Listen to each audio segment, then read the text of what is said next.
మన అతిక్రమమును బట్టి అతడు గాయపరచబడెను, మన దోషమును బట్టి నలుగొట్టబడెను, మన సమాధానార్థమైన శిక్ష అతని మీద పడెను, అతడు పొందిన దెబ్బల చేత మనకు స్వస్థత కలుగుచున్నది.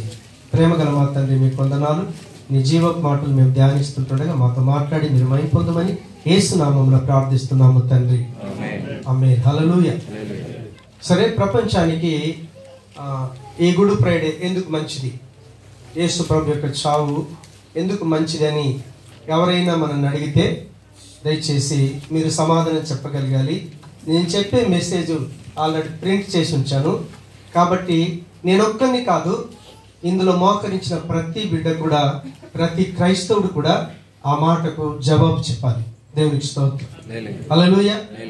యేసు చంపివేడినటువంటి దినం నిజంగా మంచి దినం అని పేరు పెట్టడం చాలా విచిత్రంగా అనిపిస్తుంది మనకి. హల్లెలూయా. ఒక అమాయకుడు, ఆయన దేవునికి స్తోత్రం, ఎలాంటి క్రూరత్వం శౌర్యం కలిగినటువంటి వాడు కాదు. కానీ అలాంటి అమాయకుని మరణాన్ని మంచి అని మనం ఎందుకు అంటున్నాం? ఎందుకంటే ఏదైనా ఒక ఓటమి నిజానికి యేసు ప్రభు సిలువలో ఓడిపోయాడు, చంపేశామనుకున్నారు. కానీ ఆ ఓటమి విజయానికి నాంది. దేవునికి స్తోత్రం. హల్లెలూయా. యేసు కేవలం ఒక మంచి వ్యక్తి కాదే, ఒక మంచి బోధకుడే కాదు. యేసు క్రీస్తుని గురించి మనం చదివితే యేసు క్రీస్తు వారు ఆయన ఈ లోకానికి రావటానికి ఒక ఉద్దేశం ఉంది. తండ్రి అయిన దేవుడు ఆయన కుమారుడైన యేసు క్రీస్తును ఈ లోకానికి పంపించినటువంటి ఉద్దేశం మనమందరం, ప్రపంచంలో ఉన్న ప్రతి మానవుడు రక్షించబడాలని ఒక మంచి ఉద్దేశంతో క్రీస్తుని ఈ లోకానికి పంపించాడు. కాబట్టి ఆ శిలువలో జరిగినటువంటి ఆ త్యాగం ఏదైతే ఉందో అది యాక్సిడెంటల్ గా ప్రమాదవశాత్తు జరిగింది కాదు. మనందరినీ రక్షించడానికి దేవుడు చేసిన ప్రణాళికలో ఒక భాగం అది. దేవునికి స్తోత్రం. అందుకే యెషయా 53:5 నిజంగా ఆయనను కొడతా ఉంటే దేవుడు విడిచిపెట్టేశాడు అనుకున్నారు. కానీ వాస్తవంగా ఆయన పొందినటువంటి శ్రమ మన అతిక్రమాలను బట్టి, మనం చేసిన తప్పిదాలను బట్టి ఆయన శిక్షించబడ్డాడు. మన సమాధానార్థమైన శిక్ష అతని మీద పడింది. కారణం ఏంటి అంటే మానవుణ్ణి దేవుణ్ణి వేరు చేసిన పాపం ఏదైతే ఉందో, నిజంగా ఆ పాపానికి రావాల్సిన శిక్ష నుంచి తప్పించటానికి యేసు క్రీస్తుల వారు శిలువ త్యాగం చేశాడే, రక్షణకు అది మార్గాన్ని ఏర్పాటు చేసింది. దేవునికి స్తోత్రం. ఆ శిలువ త్యాగమే లేకపోతే ఈరోజు మనం చేసిన తప్పులకు రావాల్సిన శిక్ష నుంచి మనం తప్పించబడే వాళ్ళం కాదు. అందుకే గలతీ పత్రిక 1:4 ఏం చెప్తుంది అంటే, వాస్తవం గలతీ 1:4 ఒక మాట త్వరగా చదువుదాం. త్వరగా. మన తండ్రి అయిన దేవుని యొక్క చిత్త ప్రకారం క్రీస్తు మనలను ప్రస్తుతపు దుష్ట కాలములో నుండి విమోచింపవలెనని మన పాపముల నిమిత్తము తన్ను తాను అప్పగించుకున్నాడు. దేవునికి స్తోత్రం. మనం విమోచించబడాలి, నరకానికి వెళ్ళకూడదు. ఆ ఉద్దేశం ప్రకారమే తండ్రి అయిన దేవుడు కుమారుడైన క్రీస్తును పంపిస్తే తాను సిలువలో తను తల నుంచి అరికాలు వరకు శరీరం అంతా కూడా నలగొట్టబడింది. లేకపోతే ఈరోజు మనకి జీవితం లేదు. దేవునికి స్తోత్రం. హల్లెలూయా. దేవుడు ఆయన్ని శిక్షించాడు. కారణం ఏంటిదంటే మనల్ని తప్పించడం కూడా. ఆయన శిక్షించకపోతే మనం తప్పించబడలేదు.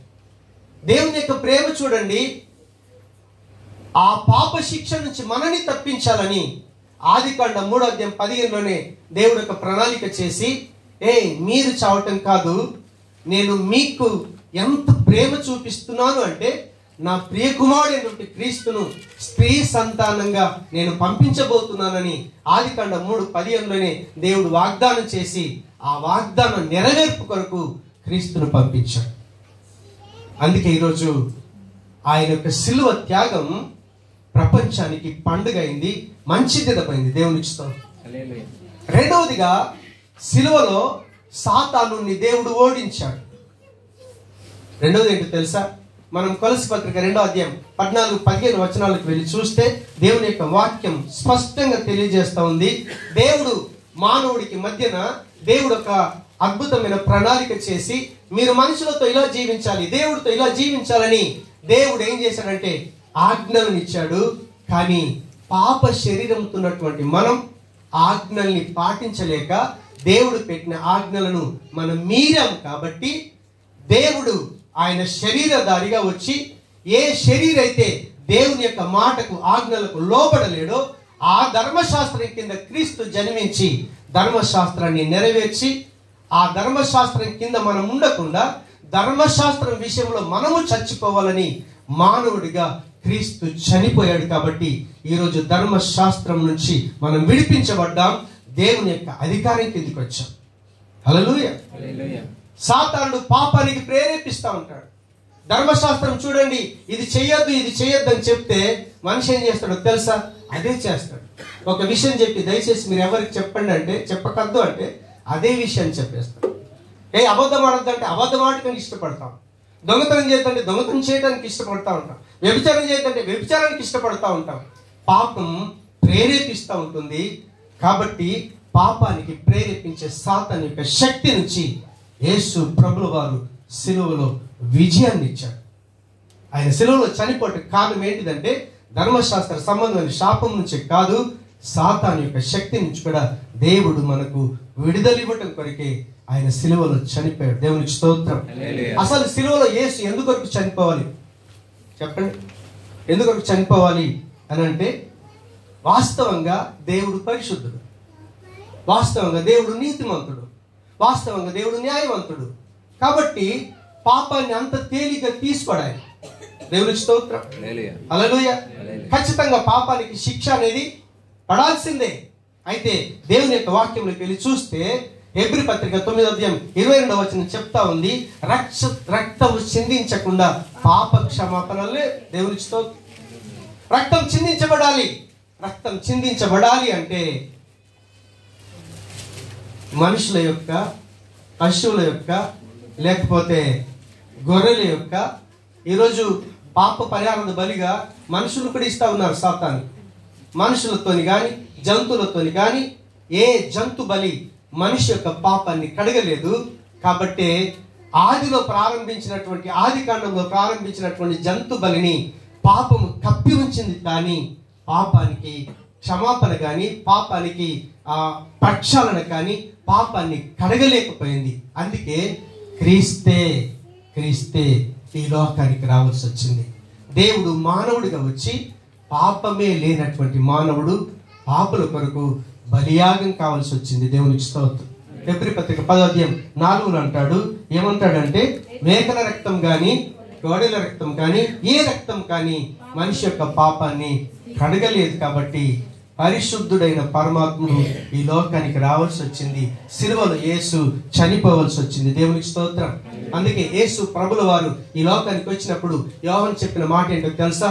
ఇదిగో లోకంలో ఉన్న ప్రతి మానవుని యొక్క పాపాన్ని మోసుకొని పోయే దేవుని యొక్క గొర్రె పిల్ల. ఆనాడు ఆదాము అవ్వని కాపాడటానికి దేవుడు ఒక జంతు బలినిచ్చి వాళ్ళ పాపాన్ని కప్పించాడు. కానీ ఈ జంతువుల యొక్క బలి మనుషుల యొక్క పాపాన్ని కడగటానికి అవకాశం లేదు. కాబట్టి దేవుడే మానవుడిగా వచ్చి ఆయన పాప రహితుడుగా ఉండి, పాప రహితుడుగా, ఆయన పాపం లేదు, ఆయన నీతిమంతుడు, న్యాయవంతుడు, మంచివాడు, ఏ విషయంలో పాపం లేనటువంటి యేసు క్రీస్తుల వారు సిలువలో చనిపోవలసి వచ్చింది. దేవునికి స్తోత్రం. అందుకే ఈరోజు క్రీస్తును నమ్మినటువంటి మనకు సంపూర్ణమైనటువంటి విమోచన దొరుకుతుంది. మన పాపాలకు రావాల్సిన శిక్ష నుంచి మనం తప్పించబడతాం. కాబట్టి ఆయన చనిపోవలసి వచ్చింది. ఆయన చావు ద్వారానే ఈరోజు మనకు రక్షణ వచ్చింది. సరే, ఈరోజు మనం ఈ లోకంలో పాపము లేకుండా జీవించినటువంటి మానవుడు యేసుక్రీస్తు ఒక్కడే. ఆయన పాపం లేకుండా జీవించి పరలోకంలో అడుగుపెట్టినటువంటి మానవుడు కూడా యేసుక్రీస్తు ఒక్కడే.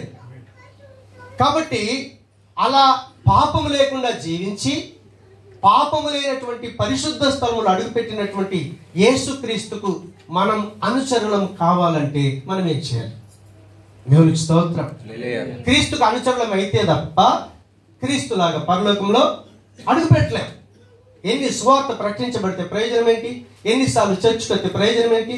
దేవునికి నువ్వు ఎన్ని ఇస్తే ఏంటి? క్రీస్తుకు అనుచరుడిగా కాకపోతే మాత్రం కంపల్సరిగా, ఇందాక చెప్పాం కదా, మన ఆత్మ అయితే పరలోకానికైనా వెళ్ళాలి, లేదంటే నరకానికైనా వెళ్ళాలి.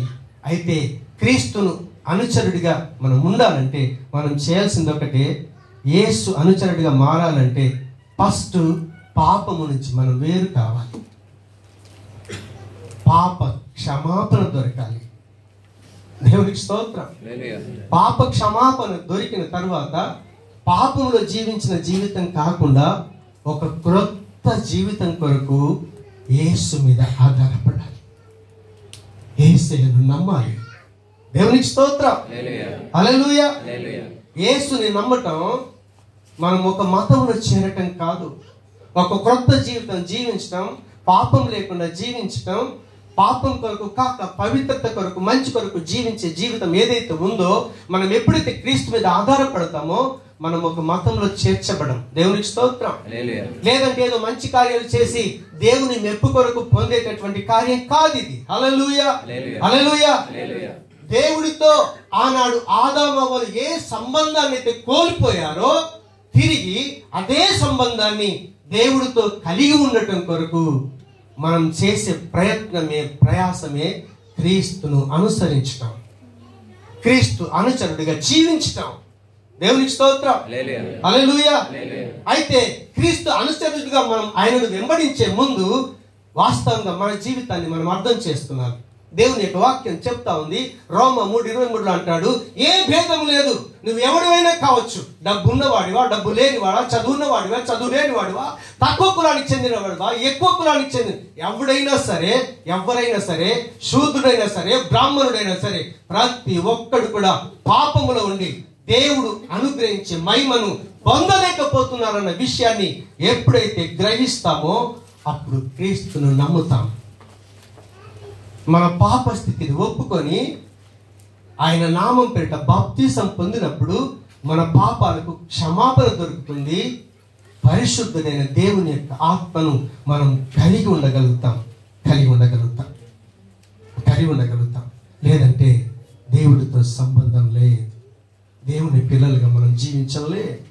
చాలాసార్లు సంవత్సరాల తరబడి సంఘానికి వస్తున్నాం, యేసుని నమ్మే ధైర్యం లేదు, తన పాపాన్ని ఒప్పుకునే ధైర్యం లేదు, తన పాపాల క్షమాపణ కొరకు ఆయనను నమ్మి బాప్తిసం పొందే ధైర్యం లేదు. ఎన్ని రోజులు అలా జీవించినా చివరికి నీ జీవితం నరకానికి అప్పగించబడుతుంది. క్రీస్తును అనుసరించాలి, క్రీస్తు అనుచరుడిగా మనం జీవించాలి. అందుకే దేవుడు ఈ లోకానికి యోహాను 3:16 క్రీస్తును బహుమానంగా ఇచ్చాడు. దేవుడు లోకాన్ని ప్రేమించాడు. ఎందుకు ప్రేమించాడు తెలుసా? కాగా తన అద్వితీయ కుమారుని యందు విశ్వాసం ఉంచి ప్రతి ఒక్కడు నాశనంలోకి, నరకంలోకి వెళ్లకుండా నిత్యంగా జీవించడానికి క్రీస్తును బహుమానంగా ఇచ్చాడు. రోమ 10:9 అంటాడు, ఎవడైతే యేసు ప్రభువుని తన నోటితో నీవు ఒప్పుకొని నా పాపాల కొరకు సిలువలో యేసయ్య చనిపోయాడని, రక్తం కార్చాడని నీ నోటితో ఒప్పుకొని హృదయంలో విశ్వసిస్తావో నువ్వు రక్షించబడతావు. లేదంటే రక్షణ లేదు, క్రీస్తును అనుసరించే జీవితం లేదు, క్రీస్తు చేరుకున్న పరలోకానికి మనం చేరుకోలేం.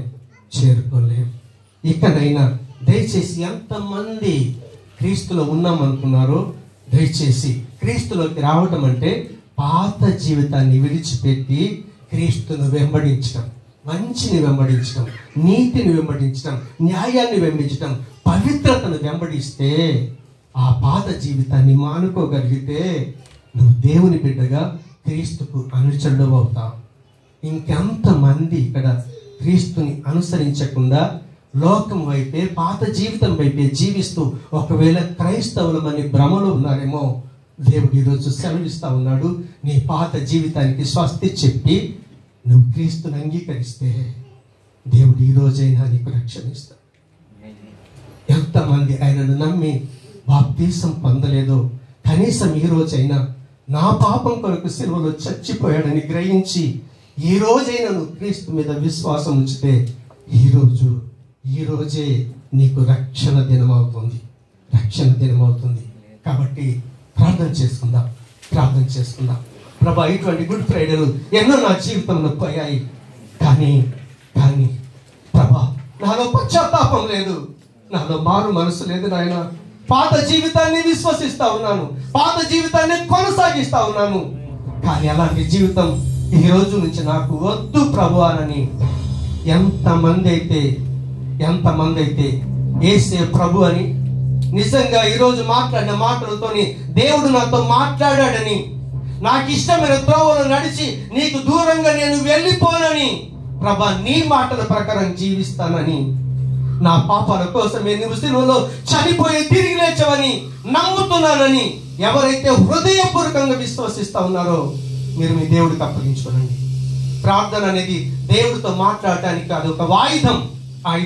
నువ్వు ఇప్పుడు దేవుడితో మాట్లాడవచ్చు. దేవుడు నిన్ను ప్రేమిస్తా ఉన్నాడు, దేవుడు నిన్ను చూస్తా ఉన్నాడు. ఒకవేళ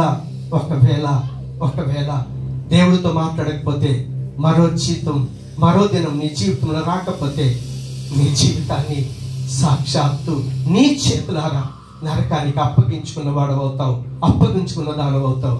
కాబట్టి ఇంకా ఆయన నమ్మకుండా, ఆయన నామపేట బాప్తీసం పొందకుండా ఎవరైతే ఉంటున్నారో దయచేసి నాతో పాటు ఈ చిన్న ప్రార్థన చేయండి, దేవుడితో మాట్లాడండి. యేసు ప్రభువా, నేను పాపం చేసి నాకు ఇష్టమైన త్రోవలలో నడిచి నీకు దూరంగా వెళ్ళిపోయానని నేను ఒప్పుకుంటున్నాను స్వామి. నా పాపాల కోసమే నీవు సిలువలో చనిపోయి తిరిగి లేచవని నేను నమ్ముతున్నాను. దయచేసి నన్ను క్షమించండి. నేను నా పాపములను విడిచి నీవు నన్ను రక్షించగలవని నేను ఈ రోజే నమ్ముతున్నాను. నా రక్షకుడిగా, నా ప్రభువుగా నిన్ను అనుసరించాలని కోరుతున్నాను. నన్ను ప్రేమించి నాకు క్రొత్త జీవితాన్ని మీరు ఇచ్చినందుకు వందనాలు స్వామి. ఎవరైతే మీరు హృదయపూర్వకంగా ఇలాంటి ప్రార్థన చేసి ఉంటే మీరు ఈరోజే యేసును అనుసరించటంలో మొట్టమొదటి అడుగు వేశారు. ప్రభు వాగ్దానం చేస్తున్నాడు, ఆయన మిమ్మల్ని ఎప్పటికీ విడిచిపెట్టనని, మరియు మీరు విశ్వాసంలో ఎదిగే కొద్దీ మిమ్మల్ని నడిపిస్తానని ప్రభు వాగ్దానం చేశాడు. వాగ్దానం చేసిన నమ్మదగిన దేవుడు ఆయన మీ జీవితాన్ని కొనసాగిస్తాడు. ప్రభా, ఎంతమంది ఆ రీతిగా తీర్మానించుకున్నారో ఆ బిడ్డలకు రక్షణ మార్మనసిచ్చి బాప్తీసపు అనుభవం ఇచ్చి, అయ్యా ఇక నుంచైనా నీ బిడ్డగా జీవించడానికి మీరు భాగ్యం ఇస్తున్నందుకు వందనాలు, మీరు ఇచ్చినందుకు నీకు వందనాలు.